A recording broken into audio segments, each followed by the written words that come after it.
it is my first time here to play in Salamanca, and I thought it's a very special chess festival because firstly, with a very long chess history in Salamanca and also a great culture in general, not only chess. So I thought it's a very good combination to combine both the chess and the culture. And also the playing venue, especially here in the university, very historical building, it's amazing. I mean, perfect suit for chess. And also I thought that actually this tournament was organized in a great way to gather people from different age group with different background together to play chess. I mean, to me it was very happy to be invited to play here.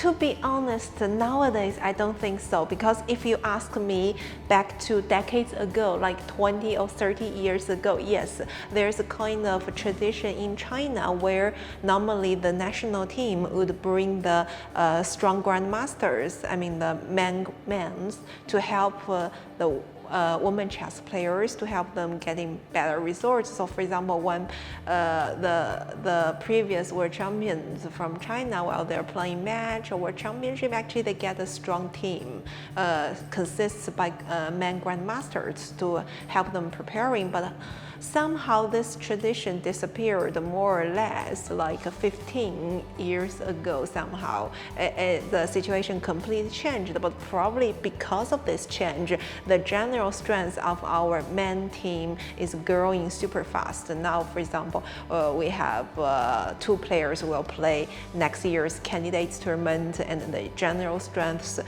is really improving as they are also winning Olympiad World Team Championship. Therefore, I thought maybe because of this change, one reason that the overall strength is improving, but also maybe because of this new era of advanced technology, since now it's very easy to train with computer to access as many information as possible. So that somehow reduce the gap of geographic regions, where, for example, in the previous decades, the Soviet countries like Russia or other Soviet countries, where have a long chess tradition, who also has the enriched information about how to train chess, how to cultivate a good chess player. But somehow, since the traditional training method somehow was replaced or at least combined with the modern era technologies, then this gap is disappeared. So not only China, for example, like also India, or even some countries whose chess was not a tradition, who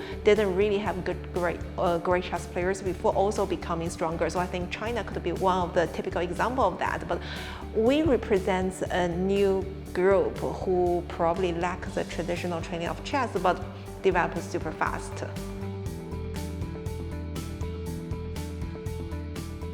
There are some difference, at least from statistical evidence, as in general men's performance is much higher compared to women's performance on average.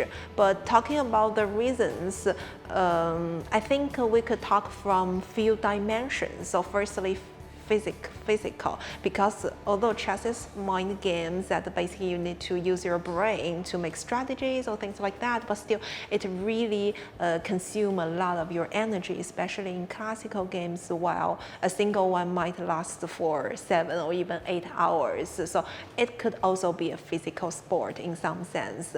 But also I think what matters more, maybe a little bit connected with scientific structure of the brain, which I'm definitely not an expert of.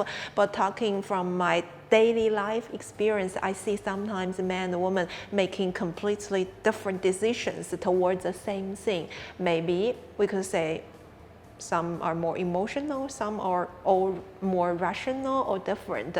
So we see a same thing from different perspective. Because of this difference, maybe it also differs the performance of men and women in general.